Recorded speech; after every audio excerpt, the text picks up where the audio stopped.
Welcome to a very special edition of Fanlight Zone Presents. My name is Ken M. You know me as the host of the ODPH podcast. I'm also the editor-in-chief here at Fanlight Zone.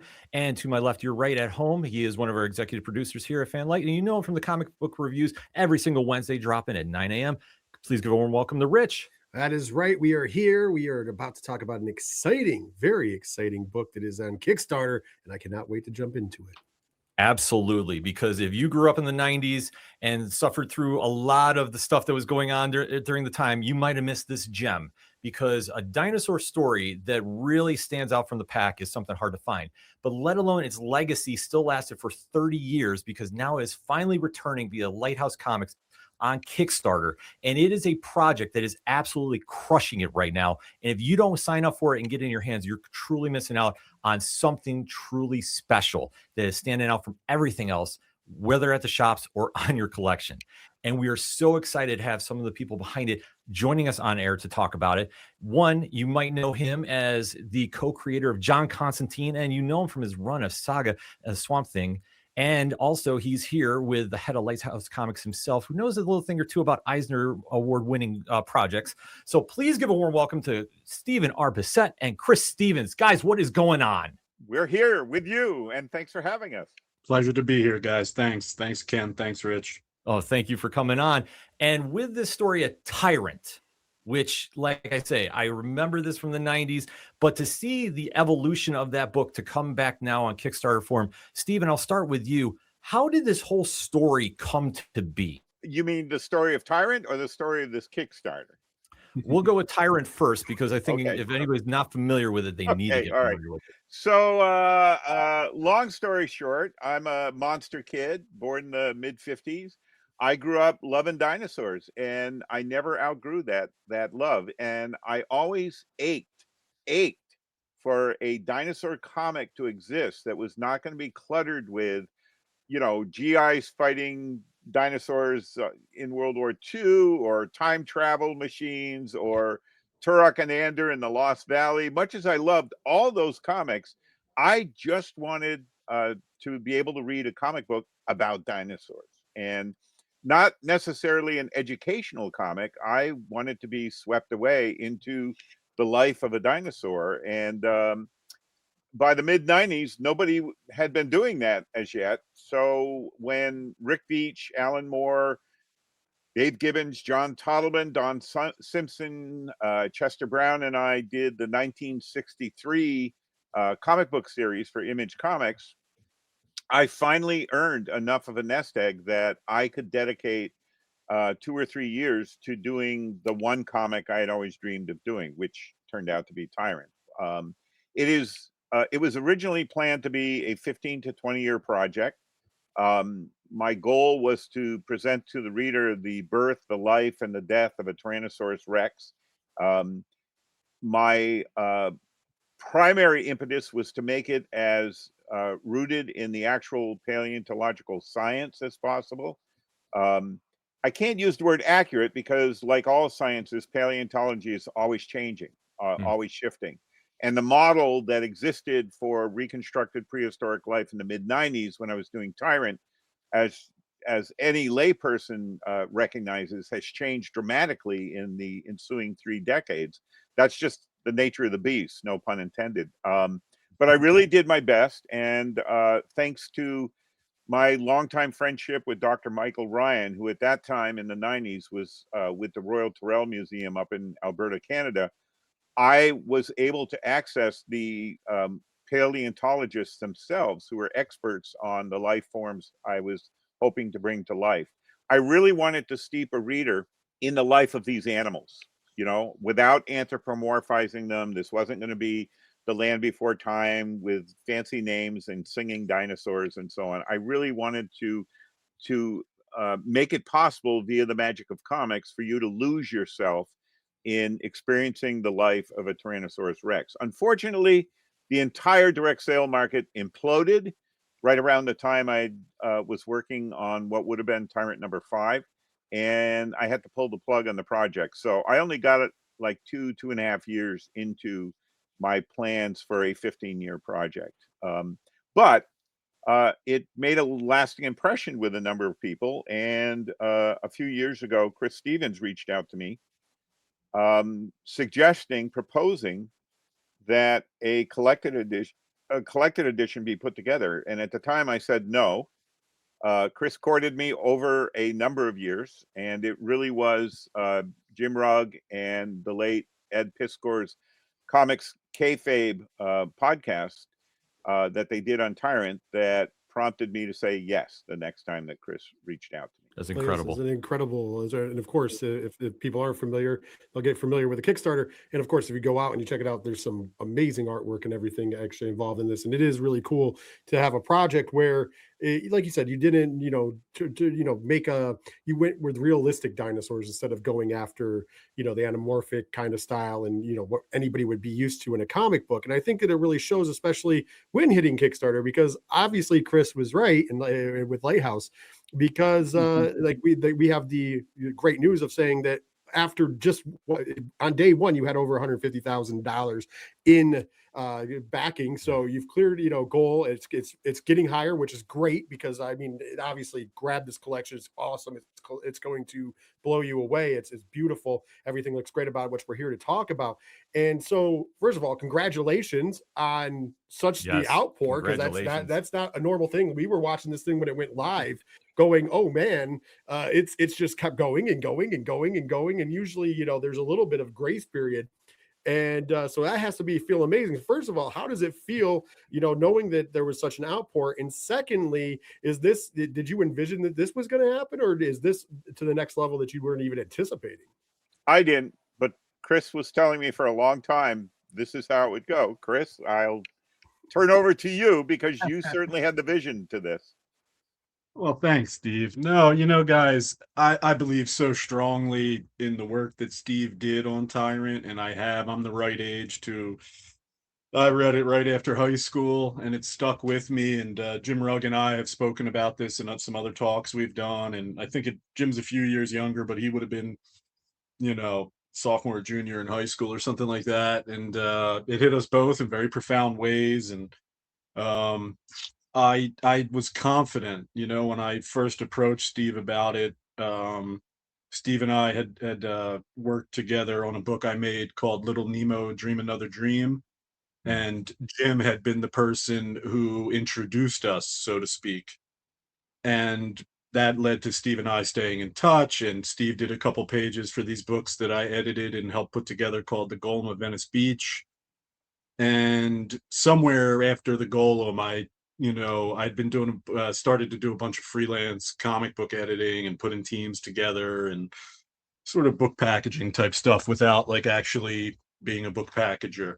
And I started to think about, maybe doing some of my own stuff again, like I had done with Little Nemo. And, I'd mentioned it to Steve because I'd always believed in it and it had never been collected. And, it's one of the great works that people just haven't really had a chance to see. And at this point, it's a couple generations, I felt like, haven't seen it. So I thought that, given all the factors, it would be successful. I was fairly confident in that. I've done some, crowdfunding work in my role as a, guy who puts the books together. And I've been lucky to work alongside some campaigns that did quite well. And I got to see what worked and what didn't, and, form my own opinions on that stuff. But honestly, it's we're feeling great right now, and there's a lot of work to do and planning and stuff to put in place. But I always say, there's experts on this stuff, but there's no real secret or mystery to it. It hits or it doesn't. And this hits because of the work. It hits because of what Steve did and who Steve is. And not to humble you, Steve, but Steve's place in comics history, Steve's place to the generation of creators who are at the forefront of working right now today, guys in their 30s, 40s, 50s.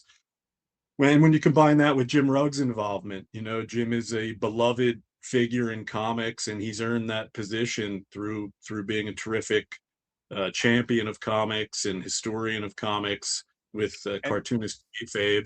And a great comics creator. I love Jim's work. And his own work. Yeah. Jim's an Eisner winning designer, right? So yeah. So I did think, guys, I thought we would do well.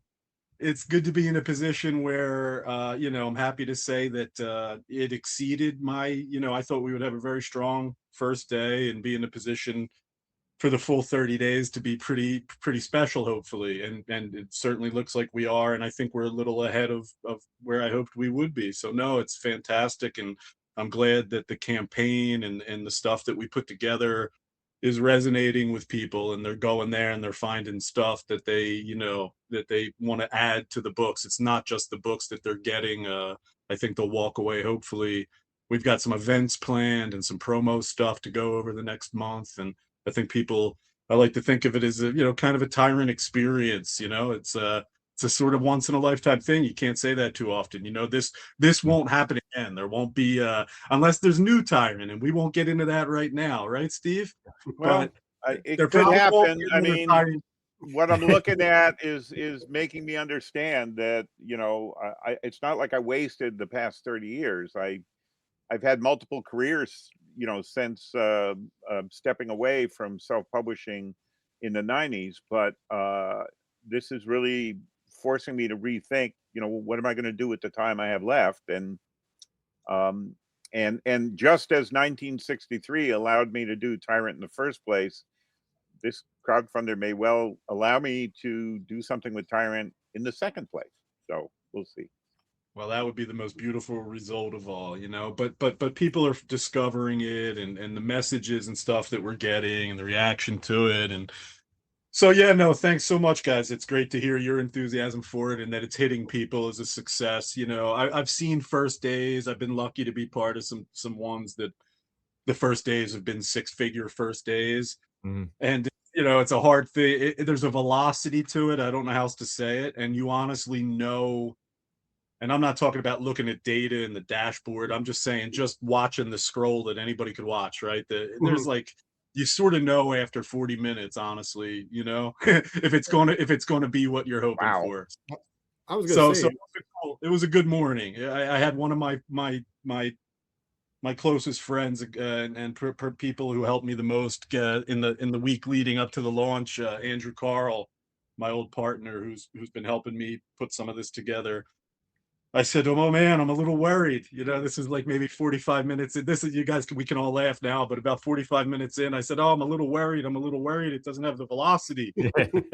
And he just said, "Man," he said, "you're just too greedy for velocity." He said, "You can relax today." And I said, "All right." And I'm not a greedy person, so put it in perspective. So it was Well, no, it was bear in mind too, for me, I mean, it was a really hard decision back in 96 to step away from the project. I mean, there were real life and death issues on the line when the distribution machinery that had made self-publishing so viable um, suddenly fall apart. And I also have to say that, and this certainly colored my initial conversations with you, Chris, was it's not that I looked at this ever as a failure. I knew I had done my best work I could possibly do when I was working on Tyrant, but I hadn't hit my goalpost. You know, the first collected edition of Tyrant was going to be after I did Tyrant #6. I had a clear story point that was my destination, and that's part of what Jim and Ed reconfigured for me when I heard them talking about what Tyrant meant to them. Mm. And also, you know, point blank, there's Ed saying, "Come on, Uncle Steve, you got to get this out," you know. Having taught the current or a portion of the current generation of graphic novelists and cartoonists for 15 years, I always listened to the current generation, you two included, Ken and Rich. And Mm. when I was getting that clear a signal, it reinforced everything you'd been saying to me, Chris, for probably a year and a half or 2 years by that point. So, not that I didn't believe you, but it really did make a difference because Jim and Ed were seeing what there was, and I was only recognizing what I hadn't been able to do, and it made a big difference to hear what it meant to a reader looking at Tyrant now, that, you know, this works. Just get this out there. I yeah, think it also, I don't want to, you know, I don't want to put thoughts in your head, Steve, or, you know, but I imagine it also had to have a great effect that they are both, you know, highly skilled working Oh comic book yeah. artists, and Oh they yeah. were saying it. Yeah, that had to hit you in a certain way that it doesn't bother me at all. I realize that would hit you differently than me saying it. I totally understand that, and I'm so thankful that that all exists. Yeah, I And don't think that was it, Chris. It wasn't that I wasn't hearing you. It was that, when you sit and spend a half hour or more with somebody who's going page after page through yeah, yeah, something you did, and they're with talking pure about passion. what it does to them as they're going through it, that was a really transformative, that was a really transformative podcast. The groundswell for it is incredible. Mhm. As people, as we've done interviews and with Kickstarters and everything, and have friends and other people have done Kickstarters. So we're used to watching those bars and those lines, and it's just like it was something in real time as we're watching this thing, and it's like, oh, is that this? No, oh no, it's that, no, it was like instantly changing, and it was like, so I was like, oh, okay, well, this is definitely got a lot of like it's wonderful. It has a lot of hype behind it because it is something different. Mhm. And I think, in my opinion, and I wish, because I was just a young kid getting into comics in in the mid '90s when this came out. Like, so I was only in that phase of like Batman and and Superman, if you will.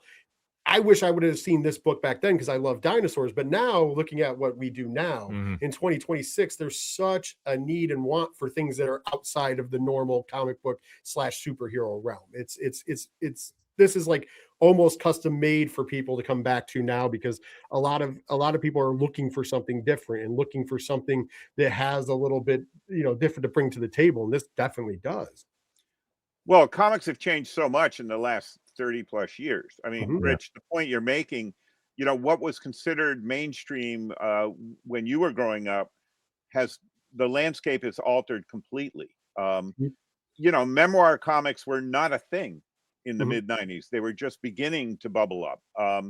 We're in what I consider the richest period of comic reading I've ever enjoyed in my life. Like, Yeah. there seems to be no limit to what genres are finding purchase right now, finding readerships. There also seems to be it's as if we culturally had finally pulled off the blinders and realized, oh, comics don't just have to be ABC, and Mhm. usually ABC were all superheroes. Yeah. I think that also means that people's appetites for trying something different is there's a richer palette there now because they've grown up with so many different things. When I was entering the field as a Kubert School student in '77, it was even narrower. I mean, my classmate Tom Yates, who's currently the artist on Prince Valiant, working with Mark Schultz of Mhm. Xenozoic Tales as a writer, Tom dreamed of doing adventure comics, and there were no adventure comics. And I was aching to do horror comics, and there sort of were no horror comics in the mid '70s. They were Mhm. watered down, wannabe Mhm. horror comics, House of Mystery, and so on. But there just Mhm. wasn't anything that had any teeth. Um, and certainly the same was true in the aspect of genres that I was looking to explore with a project like Tyrant. It's Mhm. funny though how everything changed in the mid '90s. I mean, one of my favorite comics is Ricardo Delgado's Age of Reptiles for obvious reasons, Mhm. right? And because that was released not as a self-published project, but under the imprimatur of Dark Horse Comics, Ricardo was able to get a much broader reach with Age of Reptiles than I was ever going to achieve as a self-publisher. That's really changed, and that point was not lost on me. I mean, during that 15 years teaching at the Center for Cartoon Studies, we had students who came in the door already with full careers thanks to Patreon, crowdfunding, Mhm. their online comics, making them very visible cartoonists. And they were at the school in order to get themselves to the next level as creators. And I also saw students and fellow faculty members getting their feet wet with crowdfunding.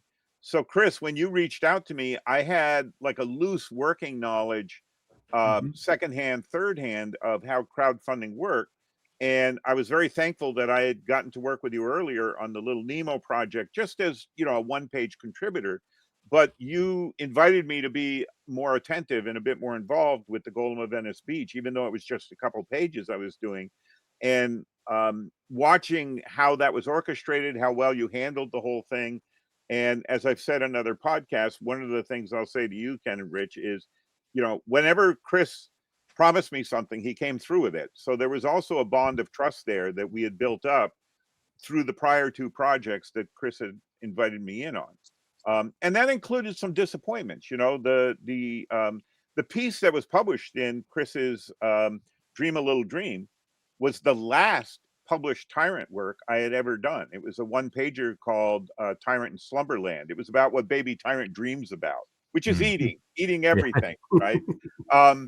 And it had a place in Chris's crowdfunded first edition, but it did not get a place in the mass market edition that followed.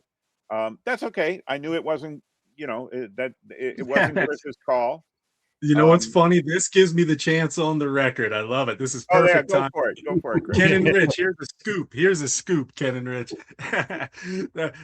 Steve, no, I'm joking, and it's all laughs. But no, so there was, what Steve's referring to is my company, Locust Moon, where I had 2 partners, Andrew Carl and Josh O'Neill, who went on to found Beehive Books. We published through Locust Moon the Little Nemo Dream Another Dream book. And Francois Mouly, who I have the utmost respect for her place in comics history, she reached out about Toon Books, where she was the editor-in-chief, or I guess maybe it was her imprint, or whatever. Her imprint. Yeah, it is her whatever imprint, the exact nature was. We had a very interesting negotiation with Francois that was held over the phone, where she would randomly call the comic shop and seek to negotiate the contract that we had. And that was one of my more interesting Nemo memories. That was fun. And our names are on there as editors, Steve, but she chose all the pages. Oh yeah. Yeah, that's how it works. Okay. That's how it works. The record. I totally understood that at the time, and in no way did that drive any kind of wedge between you and I, because I know how the business works. I know. And I also know that when you're going through that process of you completed and published a work, when you're working with a secondary publisher, in my own life experience, I did 8 volumes of Taboo as sole, primary editor, where I determined what was in each issue. The last 2 volumes of Taboo were done with Kitchen Sink Press after they had merged or taken over or been taken over by Tundra, Kevin Eastman company, depending on which version of that event you choose to subscribe to. And Dennis made it clear, when I sat down with them and showed him the unpublished Taboo material, that there was stuff I had published that Dennis never would have touched with a 10-foot pole. And those last 2 volumes of Taboo, 8 and 9, which I'm still very proud of, those did not reflect what I would have done with the final 2 volumes of Taboo. But those are the decisions you make when you're working with a publisher. And that was the case for you, Chris, when you were working with Francois. Once it was going to be a Toon book, it was Francois's book that was going to be out there. And it was going to be Francois's edition of what you and your partner had put together. And that's how it works. That's how there's an interesting tie-in to the team here, where, to end on the Toon Books and Francois note, the Little Nemo book that we published, that Locust Moon put out, the 16x21 tribute book, that last page of that book was sadly the late great John Cassaday, and that was the closing page of that of the book that we put out. When Francois put out her version, which was greatly abridged, I think it had maybe less than half of the pages, or less than half of the artist, maybe even a third. But she chose, and it was a beautiful choice, and it was among our final choices for the closing page of our book. She chose Jim Rugg. So Jim Rugg is the final page of the Toon Books edition, and Jim was the designer of the Nemo books, and he's the designer of both editions of the book we're doing on the campaign right now. He designed the blacklight posters, and most of the items, not all. The puzzle wasn't designed by Jim, and the bookmark, but everything else was pretty much through Jim. So there's great connection, as tenuous as it was over the time, and maybe we all didn't talk a lot, but we do go back to this Little Nemo book, and I'm happy that all happened, Steve. I'm happy that Tyrant page was made for What was it made Yeah. for? Sundays it was called? It was originally done for an anthology that a group of our students at the Center for Cartoon Studies had put together for one of the big New York shows in early Okay. their graduating year. And it was an anthology called Sundays. And Okay. appropriate to Dream a Little Dream, they were excited by the Sunday pages I had brought into the classroom. I taught the equivalent of a comics history class at CCS. And I brought in original Sunday pages, which were gigantic. I mean, the three of you have seen old Sunday pages from the early 20th century. You know, you could paper your entire backseat of your car with one of those. And they wanted to emulate that format, and they did a giant size self-published anthology called Sundays.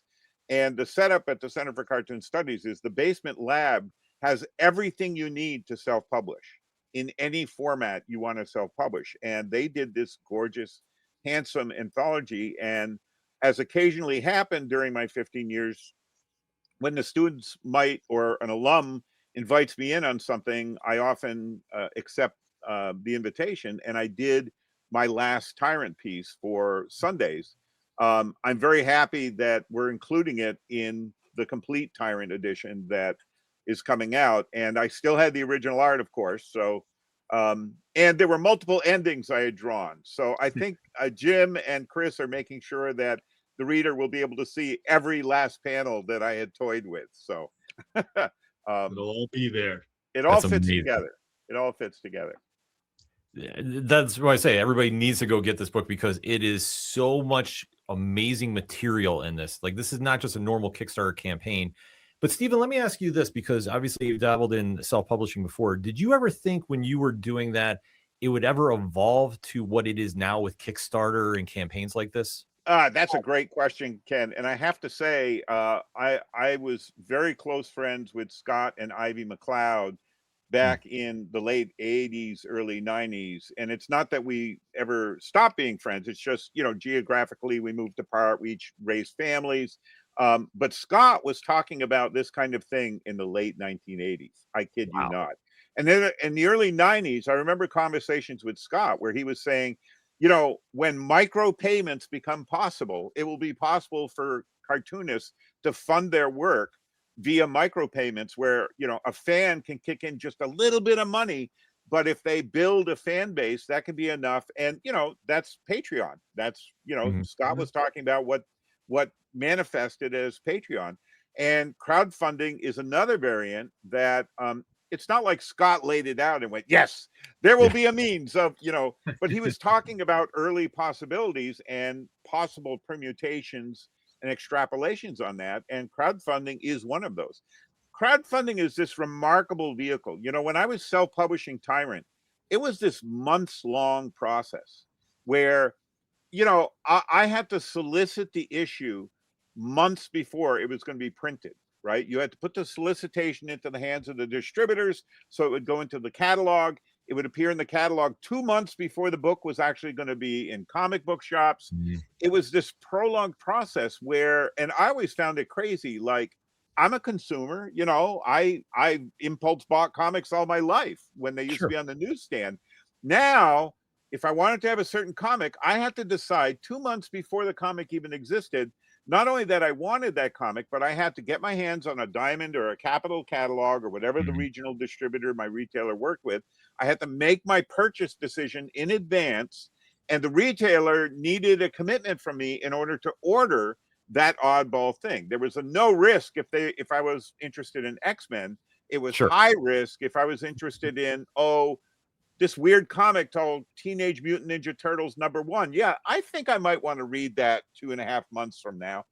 And we never knew on our end of the equation, as a self-publisher and somebody who was writing, drawing, laying out, you know, doing the production on their own comic. I had to be thinking about, well, when do I promote my work, right? Am I promoting my work when I solicit it? Am I promoting it to the distributor, or am I promoting it to the retailer? Or should I be promoting it to the end reader so that they ask the retailer to order it, even though they're not going to even have it in their arm's reach for another 2 to 3 months? It was a crazy system. That it lasted as long as it did is phenomenal. I mean, the direct sale market, from its early beginnings in the very late 60s and early 70s, up until it's still ongoing. The direct sale market is still viable. There are still great comic shops out there, but there's just a lot fewer of them than there were in the 80s and 90s when we were in our boom years.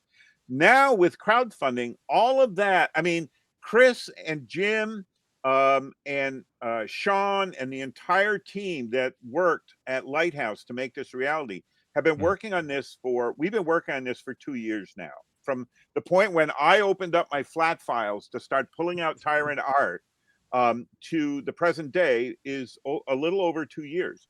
But during that time, the target that Chris made very clear was the crowdfunding, which means in a 4-week window, in this case, we are doing what used to take months to do. Essentially, we are now able to solicit, promote, and essentially distribute these projects within the period of time that the crowdfunder exists.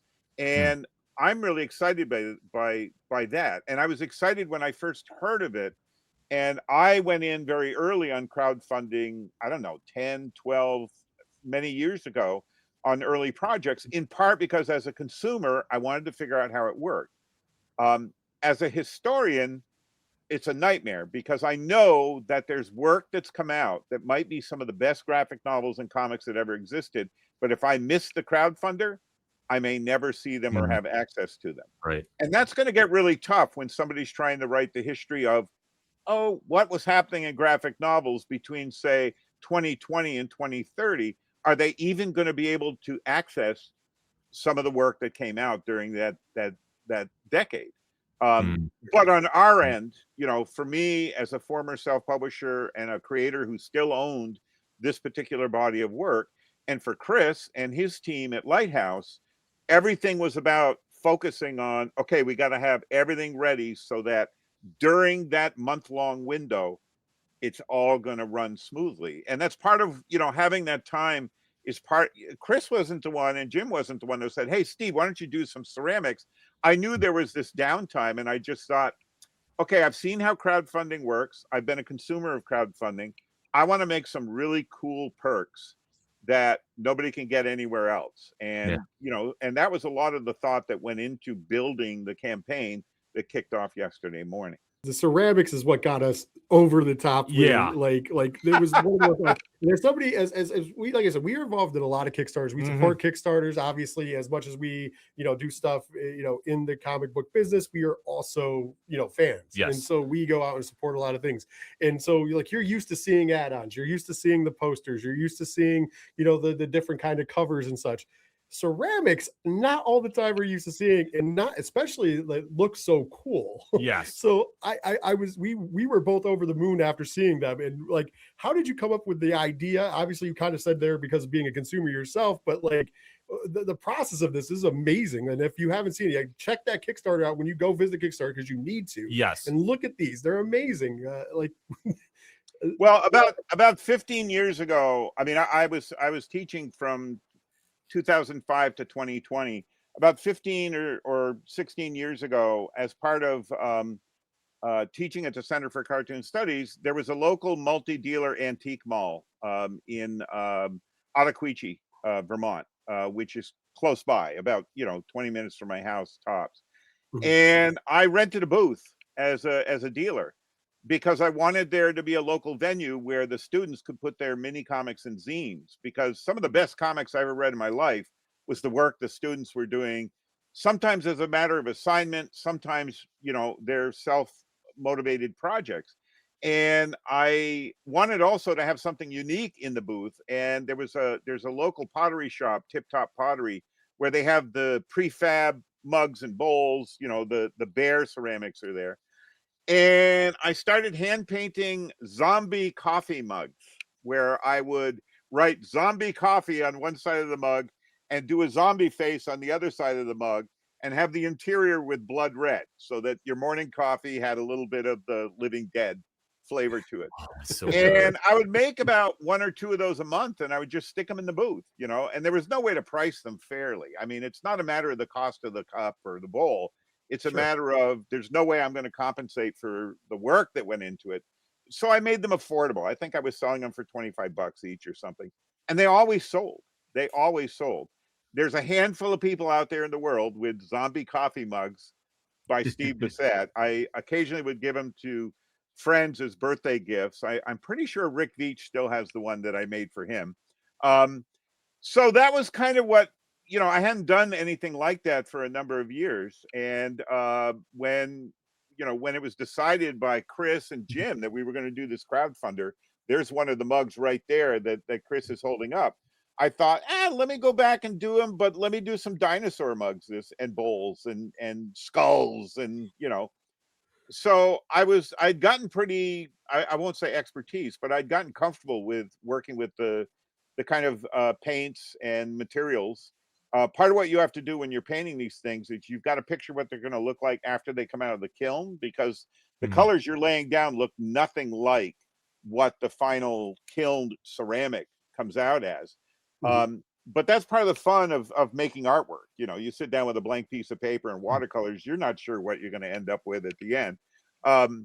And they were a lot of fun to do. I just wish I'd had another 6 months to make more of them, but I did as many as I could. And I started sending photos to Chris and Jim before they had been fired. I sent them both photos of just the raw paint. And, you know, both of you were like, oh my God, you know, this is great. And they're all signed on the bottom. And I've asked Chris to make sure a little piece of paper goes in saying, do not microwave. Never microwave your Tyrant ceramics, folks, because they will detonate in the microwave. So anyway, that's where they came from, Ken. Is the zombie coffee mugs were my earlier incarnation. And given the reaction I'm getting from folks like yourself, I guess I should take some time this summer, go back in the ceramic shop and make a few more cool items. So. I mean, they're just incredible. I'm sorry, Chris, go. Oh no, I was just going to say it's the thing that people, it's the, you know, by far the thing that people wish there was more of. And I think, Steve, no lie, could be a good little side hustle for you. I think we would have sold. Maybe so, but I got to tell you, there's no way to charge enough money to cover the time and so on. No, and we honestly, we made them. I feel like we priced them very affordably. I didn't try. We didn't try to. Yeah. We wanted people to be able to scoop them up, even the Triceratops, and it's going to be hard. And if the backer out there who got this beauty's listening, don't worry. This is we're just having fun, but it's going to be hard to ship this guy out. You know, it's going to be hard to send him all. I safely got him from me to you. You just need about 100 pounds of bubble wrap in a really big box to make sure that it's going to be hard to let him go. Yeah. Well, you know, Chris, your birthday's coming up at some point. You may end up with some cool ceramic. So. The other thing was I had also kept over the years, you know, complete print runs of the Carnosaur portfolio that I did back in 1989 for Peregrine Press. I still had original copies of the Faces of Fear folio that a good friend of mine, Steve, had done years ago when he was working at a print shop in, I think, Greenfield, Massachusetts. And I you know, pulled all that stuff together in the time that we had to work toward launching the crowdfunder. And I would bounce off Chris, do you think this would fly? And, you know, I knew, again, as a consumer of films, as well as, I should say, you know, Blu-rays, as well as graphic novels and books and other things from crowdfunding, that the variety of bonus items that could be offered was very important. I signed some sets of Tyrant. I signed and sent Chris copies of my Paleo Pop books, which are available on Amazon, but the printer proofs that Chris is going to be able to offer as part of the crowdfunder are unique in that they're essentially first editions of those books. So, you know, I just tried to really think about, okay, what would be a cool thing? And in some cases, a one-of-a-kind thing like those ceramics, and in other cases, just rare collectibles that were long out of print that I had been either stupid enough or diligent enough to hold on to, you know, schlepping from move to move these giant boxes of portfolios. Got this great, when Steve says some of the crazy stuff, I never saw this in my life and I can't find it. Oh, Steve, oh, here it is. Here it is. Guys, look at this. Some lucky person will wind up with this. we unlocked our first stretch goal, and I'm getting the whole plan together for that. So we haven't sent out the official update, but we unlocked our first stretch goal at 160K, and the goal, the what we're unlocking was this live Zoom with Steve and Jim, where we'll do some giveaways with some of the stuff that Steve just mentioned, some of Steve's personal artifacts, and one of them that will probably be involved that night. We'll send the date out with that in the update. Probably tomorrow we'll send that out. But anyway, look at this, guys. I'll try to.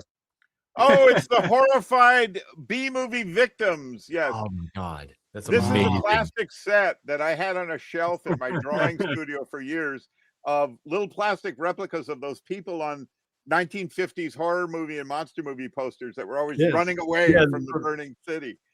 Of all the stuff you sent me, and all of it's a joy to open. I'm like a kid on Christmas morning. But that one, when I opened it, I see the shape of it. I'm like, what the hell is this? And I open it. I'm like, what? I mean, it got even better. Yeah. So good. Yeah. It is actually called Horrified B-Movie Victims. Yeah. Set. Yeah. And even though Tyrant isn't destroying New York City, it just seemed appropriate that the B-movie victims were part of the mix. Of course. I mean, I worked for over a decade in the video retail and rental industry. When I left self-publishing and the American comic book scene in the 90s, I worked as a video retailer, and I was a co-manager and a buyer at a video superstore. And I had kept a number of cool items, and I actually had the original promo item that was sent to video stores from the Rugrats movie of the Reptar watch, right? The dinosaur character Reptar and that watch is going to be in the mix of goodies that let's go. offering up. Wow. And I still had it in the original box and the original bubble wrap and everything. So I really tried to dig deep into what dinosaur or dinosaur related curios did I have in the collection to throw in there, so that people are getting something out of my studio, which gives them a more personal interface, if you will, because those are all things that I kept in my creative space during the years I was working on many, many, many projects, including Tyrant. Wow. That's amazing. That's awesome. Like I say, just have that personal connection. Like I say, as a fan, getting that's just overwhelmingly like giving, and just one of those moments like you'll never forget, especially with the connection with this book, and especially with how it's resonating with fans too. And especially with a phrase that jumps out with this book that I've seen in a couple different press releases for it, is comprehensively exhaustive. For both of you, what does that mean about giving this legacy its proper due in this day and age? For me, it means that I think the generations move a little faster now, and I think by my count, which might be strange math, there's 2 or 3 generations that don't know anything about Tyrant, and if they do, it's mostly from God bless the cartoonist kayfabe video. I think people under 35 and under, if they know Tyrant, they know it because of that video. In what we'll be presenting in the complete edition, just to speak to the comprehensively exhaustive, will be the fullest document possible of just what Jim Rugg and I believe, with all our hearts, is a masterwork of comics, a work created by one of the people responsible for helping push comics forward in the 1980s and helping comics mature and become a medium and not just a genre of superheroes for the most part. And it was done as at the height of those powers of someone who harnessed all their cartooning powers and put it into these 80 some pages of what that comprise the Tyrant story proper. And throughout the rest of the book, which will round out well over 200 pages, the complete edition, you'll be treated to a series of essays from Dr. Michael Ryan, who's a paleontologist that Steve goes way back with to the days of the creation of Tyrant, essays from Rick Veitch, essays from really one of the gems is a 7,000 word essay by Steve, where we asked Steve to, hey, like, we want this, was originally intended just to be in the original art edition.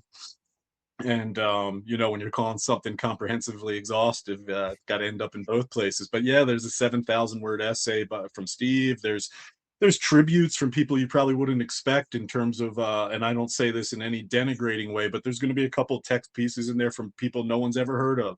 And you know, but they're there for a reason, to round out the fullness of the full scope of what Tyrant was in its time, what it's become as it's gathered its legacy these past 30 years, and now what it is as it's knock on wood, it has literally roared back to life, it seems. So the comprehensively exhaustive really does just speak to, I told Steve when we were making the contract, you know, like in terms of the terms or whatever, we could put 6 months, it wouldn't bother me, because there will never be a need to make another Tyrant book after this, as far as just collecting the material. Mhm. You know, so that's kind of what it means to me. We do have plans and hopes for what we're calling the library edition, and we're hoping that this campaign is successful enough that, you know, we attract the right sort of publishing partner to get into more of a mass market scale for an all ages colored edition that Jose Villarrubia is set to color, if we can get to that point. So we have plans for that. But as far as the comprehensively exhaustive, the two books that are in the campaign, the complete edition, which is the one I was really just talking about, and the original art edition, which again collects every single Tyrant page. It's just in the original art format, which I'm guessing most of your audience is familiar with, but just in case, it's scans of the original art, the book produced at the same size, a little bit bigger, and you know, it's like you're holding the original art in your hands, so to speak. So between both books, every existing piece of Tyrant material, including Steve's correspondence from those days with his printer, including, you know, on and on I could go. I went back into my flat files and tried to pull every piece of dinosaur art I'd ever done. And that includes, in the case of stories I totally owned, like Scraps, which was originally published in a zine called Third Rail that one of my Kubert School classmates, Ken Fedunowitz, who sadly is no longer with us, you know, Ken had offered me the venue to do just a dinosaur story, and it was the first publisher who ever did that. And we're including Scraps in the complete edition. We're including the one pager I did for my Joe Kubert School. We didn't have a yearbook at the Kubert School. There weren't enough students, and you know, it was a brand new school. But Joe and Muriel didn't really know what it was going to be. But we did a comic format zine called Manticore, and I did a one pager with a prehistoric theme. That's in the complete edition. And with Chris and Jim's encouragement, I also dug into my flat files, and we're going to present sample pages of material I had done for mainstream publishers that had a prehistoric theme as well. So it's going to really allow the reader to see, you know, the body of work that I had done prior to launching Tyrant, that really fed the what turned into the flames of, I got to do this book. So the complete edition's really going to live up to the name. If anything doesn't make it in there, it's only because I didn't find the piece of paper in time. You can see stacks behind me here. I'm still digging through stuff because Jim and Chris, you know, I refer to something in the text essay I did, and both Jim and Chris were like, do you still have that letter? So I'm looking for it, Chris. I'm still looking for it. It's here someplace. I know. Heartless taskmasters, the word. No. It's a good task, and if you guys don't do it, nobody's going to. So, you know, it's a job I know. I'm glad those two words stuck with you. When I wrote that, a couple of my trusted companions teased me a little. They said comprehensively exhausted. I said, I'm sticking with it. That's what it is. So I'm glad those two words resonated. Yeah, I mean, because going through with how much is in there, and for wherever you're listening or watching this episode from, trying to explain it is tough because there is so much in this, and I think that that's just such a benefit to the readers. Like, you're literally pouring everything into this, and like when you're saying it's like an exhaustive, it's not like a detriment. Like, it is like literally you are giving everything to the reader. And to get that for a bang for your buck, like, that is such a deal in itself. But just to have that legacy come out and just all encompass everything that is Tyrant from then to now, it's truly something special. I can't reiterate that enough. I was going to say, it's super exciting. Super exciting. The complete edition means what it says too. It's going to include the Mhm. letters pages. You know, $2.95 is what black and white comics were going for back in the mid '90s, and that was a high price tag, I thought, as a reader, right? I mean, Mhm. comics were, I remember 10 and 12-cent comics, guys. You know, so when I was doing Tyrant, every issue had you know, the comic story chapter, but I would also pack the final pages of the book with, you know, movie reviews. There's a full review of Jurassic Park. There's a terrific essay by my good friend Douglas Winter, who's best known as the biographer of Stephen King and Clive Barker and other horror writers. He did a great essay about what Rodan the Flying Monster, the 1957 Toho companion to Godzilla, what that movie meant to him as a kid and as an adult now. I packed Tyrant with as much reading material as I could because I wanted the reader to get $2.95 worth of reading material, and all of that. I had kept all the paste ups and mechanicals of the original pages. This is all pre-digital era, and that's all going into the complete edition. We're also including the great Mark Martin's Bless the Beast, which was the inside back cover cartoon feature in every issue of Tyrant, which is about 2 Tyrannosaurus Rexes that somehow make it onto Noah's Ark, and how does that go? You know, so it's going to be quite, you know, quite a feast for anyone who's genuinely interested in not just Tyrant but dinosaurs in the pop culture, how comics are made. I mean, the complete edition is going to feed a lot of appetites, I hope. Yeah, and you're definitely getting the bang for your buck. So you're continuing to do that. And if you were worried about the $2.95, you do not want to see what my pull list price looks like these days. But staying on a different note, keeping it because I'm glad you were talking about more dinosaur stories because I want to have a little fun here. And I'm going to make it hard on you. You cannot pick Tyrant, even though it may be your favorite. Oh no, I'm not going to pick Tyrant. No. What is your favorite dinosaur story? It could be movie, it could be comic book, it could be novel, any medium you want to pick. You want to pick multiple, that's fine. But what is your favorite dinosaur story for both of you? Wow, that's a great question. You know, my favorite is The Valley of Gwangi, the 1969 Ray Harryhausen Cowboys and Dinosaurs movie. You know, the first movie I ever saw with dinosaurs was The Beast from 20,000 Fathoms, which is one of my favorite dinosaur anythings. But if I have, you know, 2 hours to kill and nothing that's burdening my shoulders, I think probably once a year I pop in that gorgeous transfer of the full color Valley of Gwangi. And it brings me back to the matinee that I got to see back when I was 14 years old. There's a moment in the film where Gwangi is an Allosaurus.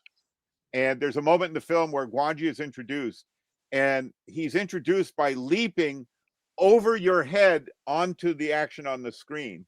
And every time I see that moment in the film, I feel the foot in the back of my head from the kid that was sitting behind me in the movie theater who kicked me in the head when Gwangi jumped into the movie.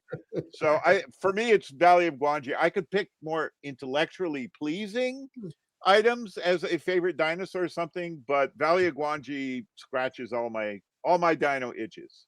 Rich, for me, it would be, yeah, I can't choose Tyrant, and second place would be pretty easy, honestly. For me, it would be the manga Gone. I Okay. just Yeah. yeah, I just, I'm a huge fan and admirer of Tanaka, and those stories are so singular. Steve spoke at the beginning of this a little bit, and it's come up in some of the talks we've done where Steve, when he was a little boy in the late 50s, early 60s, and he wanted to get his head into the characters of the dinosaurs or of the animals, that sort of experience. The way Tanaka does it, and just his draftsmanship, just all of it, the storytelling. And I'm not especially for where the zeitgeist is. I'm not a particular manga is not my aesthetic, let's just say. But Gone is something special. Yeah, the next Lighthouse project, which we'll announce, maybe 6 weeks after things wrap up with this and we're close to getting the books into people's hands. The next Lighthouse project will include it's with Paul Pope, and it will include an original art edition component and I have no plans of becoming like an original art edition type thing. That just that is a happenstance of Tyrant and the project with Paul. But that said, a dream of mine is a Gone artist edition. Oh So, God, I would so kill for that, Chris. and the thing with Tanaka is as far as I know, he's in the great limited minority of manga artists who did not use a team. He did the pages himself, which in theory leads one to think that those originals might be a little easier to get your hands on and figure out than if a whole team was involved with producing the pages. So yeah, that little dinosaur, Rich, I love that little sucker. He's I like him. That would be it for me. I was gonna love Gone. I still have the original manga paperbacks from Japan. I've got the iterations that were published here in North America.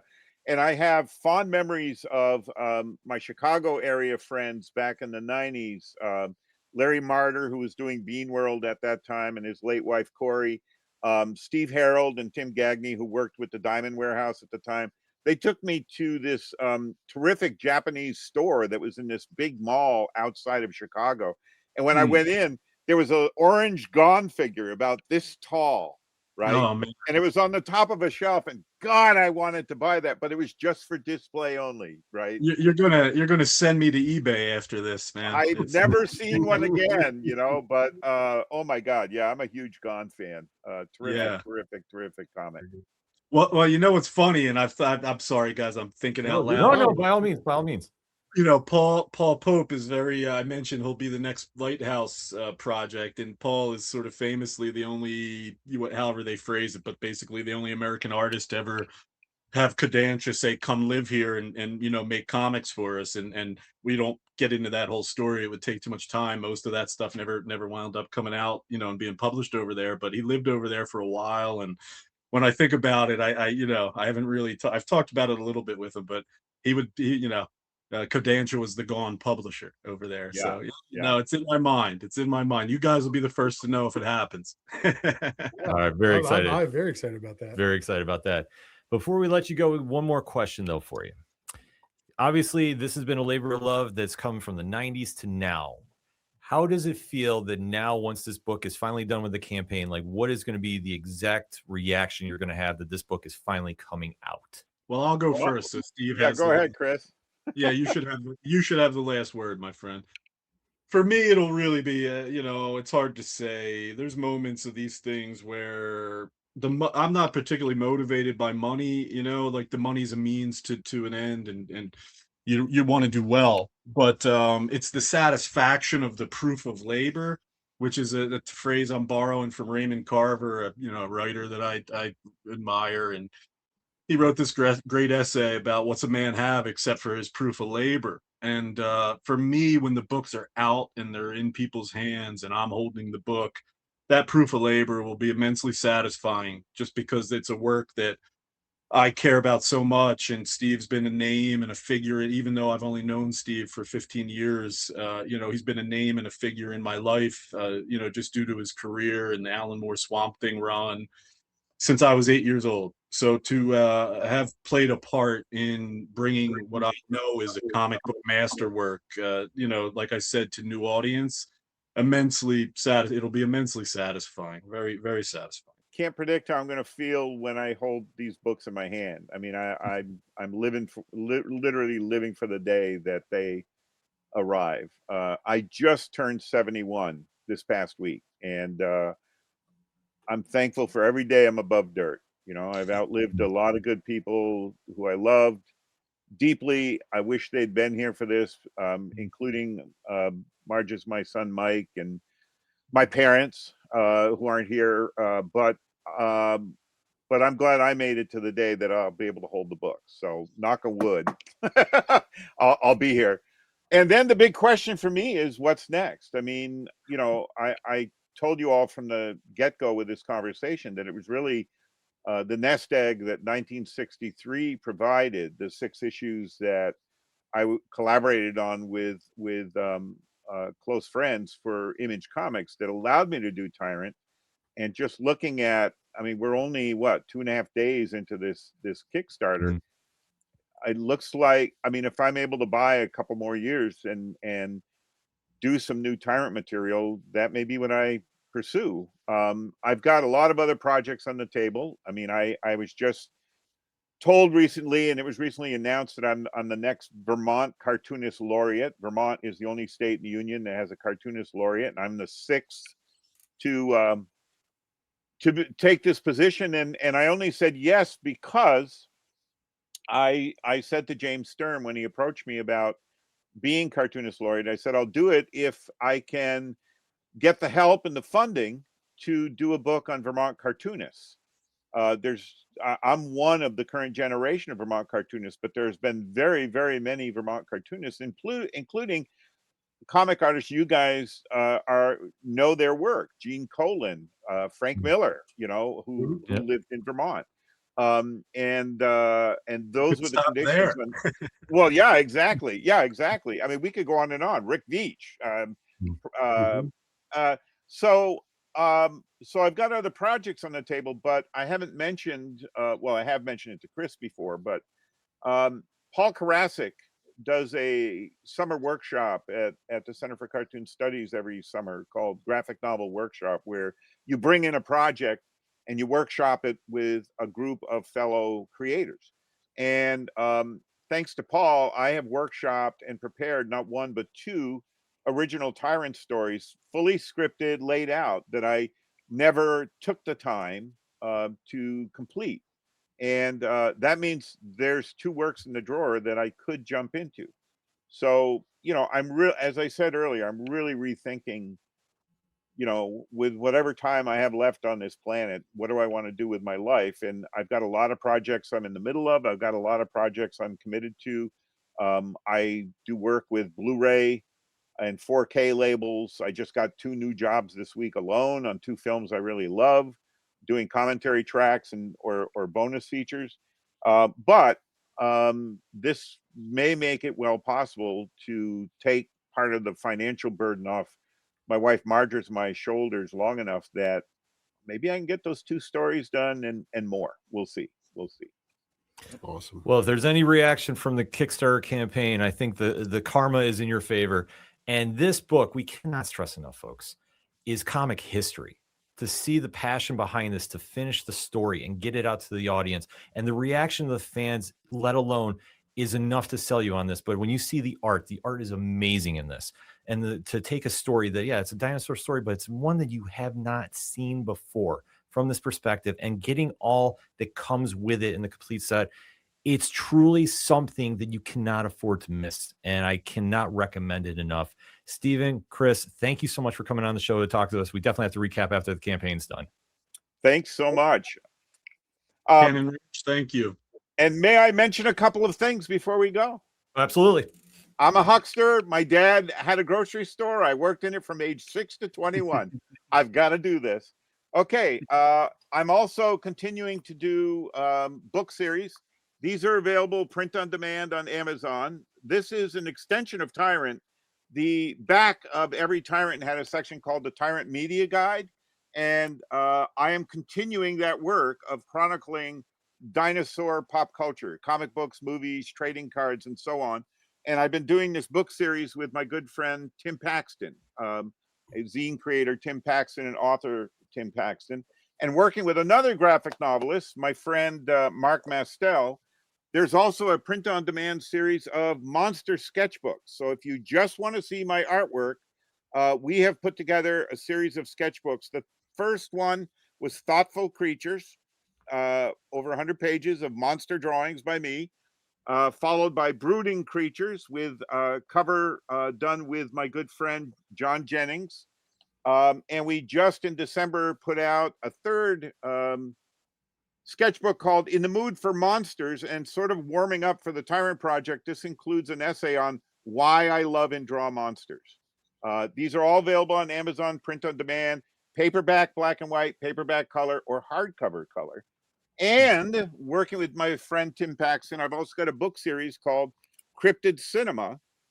These are books dedicated to movies and TV shows about cryptids, Bigfoot, Loch Ness Monster, and fictional cryptids like Creature from the Black Lagoon, King Kong, Godzilla, and so on. And we've got 2 more books in the series in the works right now. So I'm keeping busy, folks. Keep an eye out on what I'm doing via print on demand. My good friend Rick Veach has been using print on demand to continue his graphic novel series. Right now he's doing True Man. And Rick is doing what I should be doing with Dinosaur Comics, but Rick is really doing it with his comics. There it is. My pitch. Oh, Yeah, hey, nothing Hey. wrong with that, because obviously Tyrant's going to bring a whole new fan base into your work. And honestly, if you have not dived in yet, you need to dive in. The link for Tyrant's Kickstarter is in the liner notes of this podcast episode and YouTube show. And on behalf of Rich and myself, thank you for checking out another edition of Fanlight Zone Presents. We'll see you next time.